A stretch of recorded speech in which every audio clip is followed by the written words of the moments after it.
साल था 2018। ये वो साल था जब दुनिया डिजिटल दुनिया के अंधेरों से रूबरू हुई। एक बड़ा स्कैंडल सामने आया जो दुनिया भर में हर किसी को हिला कर रख दिया, जिससे सोशल मीडिया की नींव हिल गई। लोग अपने फोन्स पर यह खबर देखकर हैरान रह गए। डेटा प्राइवेसी यानी ऑनलाइन प्राइवेसी पर बड़े बड़े सवाल उठने लगे। लोगों को समझ आया कि उनका डेटा कितना असुरक्षित है।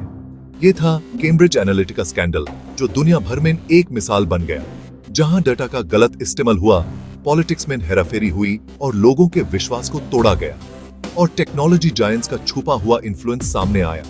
यह सब कुछ इतना गहरा था कि लोगों को समझ आने में वक्त लगा। इस सब के केंद्र में था फेसबुक, एक ऐसा प्लेटफॉर्म जो हर किसी के जीवन का हिस्सा बन चुका था, जिसके बिलियंस ऑफ यूजर्स थे जो अपनी हर छोटी बड़ी बात फेसबुक पर शेयर करते थे। और कैम्ब्रिज एनालिटिका, एक डेटा एनालिटिक्स फर्म जिसको पावर का भूखा था। ये कंपनी डेटा का गलत इस्तेमाल करके अपने फायदे के लिए पॉलिटिक्स को मैनिपुलेट कर रही थी। जो हुआ, उसने ऑनलाइन लाइफ की कमजोरियों और बिना रोक टोक डेटा कलेक्ट करने के कॉन्सिक्वेंसेस से रूबरू करवाया। लोगों को समझ आया कि उनका डेटा कितना आसान से चोरी हो सकता है। कहानी शुरू होती है फेसबुक पर एक पर्सनालिटी क्विज ऐप से। ये ऐप लोगों से उनकी पर्सनल इंफॉर्मेशन इकट्ठा करता था, जो बाद में कैम्ब्रिज एनालिटिका के हाथ लग गई। ये ऐप लोगों से उनकी पसंद, नापसंद और पर्सनल डिटेल्स इकट्ठा करता था। ये डेटा कैम्ब्रिज एनालिटिका के हाथ लग गया और उसने इस डेटा का गलत इस्तेमाल किया। कैम्ब्रिज एनालिटिका ने इस डेटा का इस्तेमाल करके पॉलिटिकल कैंपेन्स को टारगेट किया। लोगों को स्पेसिफिक एड्स दिखाए गए जिससे उनके वोटिंग डिसीजंस पर असर पड़ा। यह स्कैंडल दुनिया भर में चर्चा का विषय बन गया। एक्सपर्ट्स ने इस पर अपने विचार रखे और लोगों को डाटा प्राइवेसी के महत्व के बारे में जागरूक किया। इस स्कैंडल के बाद लोगों ने अपने डाटा को सिक्योर करना शुरू किया। प्राइवेसी सेटिंग्स का इस्तेमाल बढ़ गया और लोगों ने अपने ऑनलाइन एक्टिविटीज पर नजर रखना शुरू किया। टेक कंपनीज ने भी नए डेटा प्राइवेसी लॉज को अपनाया।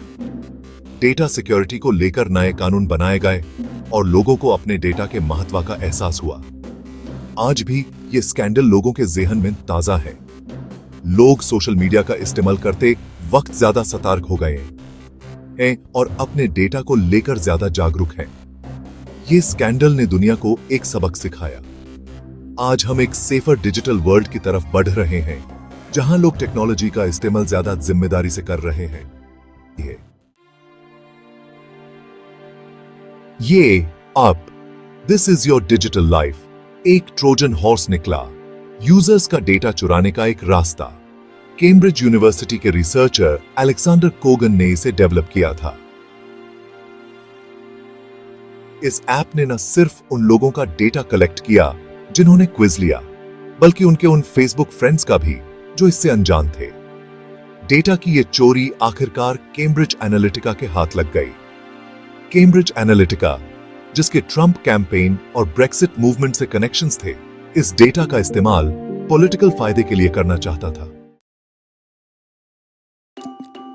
यह फर्म साइकोग्राफिक प्रोफाइलिंग में माहिर थी।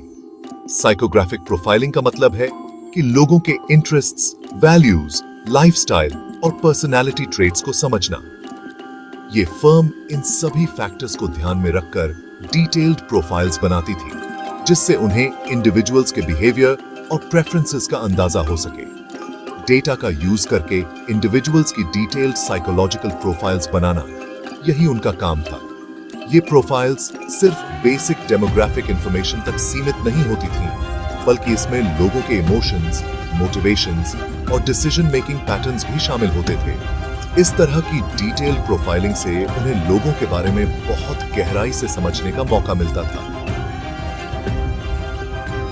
इस इंफॉर्मेशन के साथ वो वोटर्स को बड़ी आसानी से टारगेट कर सकते थे। पॉलिटिकल कैंपेन्स में इस डेटा का यूज करके वो स्पेसिफिक मैसेजेस क्रिएट करते थे जो अलग अलग वोटर ग्रुप्स के लिए रेलेवेंट होते थे। इससे कैंपेन्स को ज्यादा इफेक्टिव और इम्पैक्टफुल बनाने में मदद मिलती थी। उनके फियर्स, बायसेस और एस्पिरेशंस को यूज करके अपने मैसेजेस टेलर मेड बना सकते थे। इस तरह के टारगेटेड मैसेजेस से वोटर्स के इमोशंस को मैनिपुलेट करना आसान हो जाता था, जिससे उनकी वोटिंग बिहेवियर को इन्फ्लुएंस किया जा सके। ये एक पावरफुल टूल था जो सही तरीके से यूज करने पर इलेक्शन आउटकम्स को बदल सकता था। इस स्कैंडल ने पूरी दुनिया में हलचल मचा दी। जब लोगों को पता चला कि उनका पर्सनल डेटा इस तरह से यूज हो रहा है, तो उन्होंने प्राइवेसी कंसर्न्स उठाए। मीडिया में इस इश्यू को लेकर बहुत डिस्कशंस हुए और लोगों ने अपनी डेटा सिक्योरिटी को लेकर सवाल उठाने शुरू कर दिए। जांच शुरू हो गई, लॉ सूट्स दायर हुए और टेक इंडस्ट्री को रेगुलेट करने की मांग उठने लगी। गवर्नमेंट ऑफिशियल्स ने इस इश्यू को गंभीरता से लिया और डेटा प्रोटेक्शन लॉज को सख्त बनाने के लिए कदम उठाए। कोर्ट रूम्स में कई केसेस चले जिनमें टेक कंपनीज को अकाउंटेबिलिटी के लिए होल्ड किया गया। इससे ऑनलाइन प्राइवेसी की कमजोरी और पॉलिटिकल मैनिपुलेशन के लिए डेटा के वेपनाइजेशन का खतरा साफ दिखाई देने लगा। लोगों ने अपनी ऑनलाइन एक्टिविटीज को लेकर ज्यादा सतर्क रहना शुरू कर दिया और टेक कंपनीज को भी अपने डेटा हैंडलिंग प्रैक्टिसेस को इंप्रूव करने के लिए मजबूर होना पड़ा। यह एक वेकअप कॉल था जिसने पूरी दुनिया को डेटा प्राइवेसी और सिक्योरिटी के महत्व को समझाया।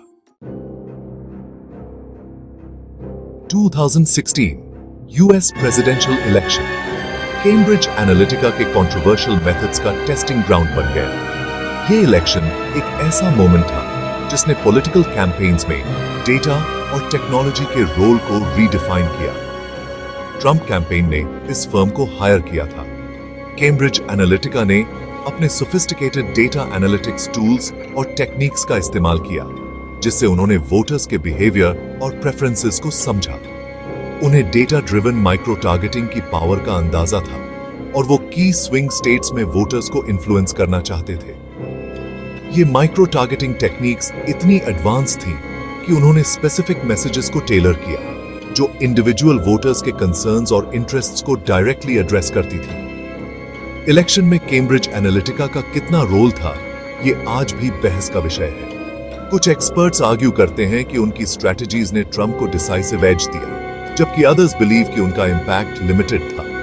कुछ लोगों का मानना है कि उनकी माइक्रो टारगेटिंग की वजह से ही ट्रंप जीते, जबकि कुछ का कहना है कि उनका इंपैक्ट बढ़ा चढ़ाकर बताया गया। ये डिबेट इस बात को हाईलाइट करती है कि डेटा और टेक्नोलॉजी का रोल कितना कॉम्प्लेक्स और मल्टीफैसेटेड हो सकता है। इंपैक्ट चाहे जो भी रहा हो, इस कैंपेन ने इलेक्शंस में डेटा के वेपनाइजेशन की पावर को उजागर कर दिया। ये एक ऐसा मोमेंट था जिसने पॉलिटिकल कैंपेन्स को हमेशा के लिए बदल दिया और डेटा ड्रिवन स्ट्रैटेजीज को फोरफ्रंट पर ला दिया। वोटर्स को मैनिपुलेट करने के लिए पर्सनल डेटा का यूज एथिकल और डेमोक्रेटिक कंसर्न्स खड़ी करता है। ये कंसर्न्स सिर्फ प्राइवेसी तक सीमित नहीं है, बल्कि ये भी सवाल उठाते हैं कि क्या वोटर्स को सही इंफॉर्मेशन मिल रही है या नहीं। क्रिटिक्स का कहना है कि इससे फ्री एंड फेयर इलेक्शंस के प्रिंसिपल्स की धज्जियां उड़ाई जा रही हैं। ये टैक्टिक्स डेमोक्रेटिक प्रोसेस को अंडरमाइन करती हैं और ट्रस्ट को इरोड करती हैं। एक ऐसा अनइवन प्लेइंग फील्ड तैयार किया जा रहा है जहां वोटर्स को उनकी जानकारी या सहमति के बिना सोफिस्टिकेटेड साइकोलॉजिकल मैनिपुलेशन का शिकार बनाया जा रहा है।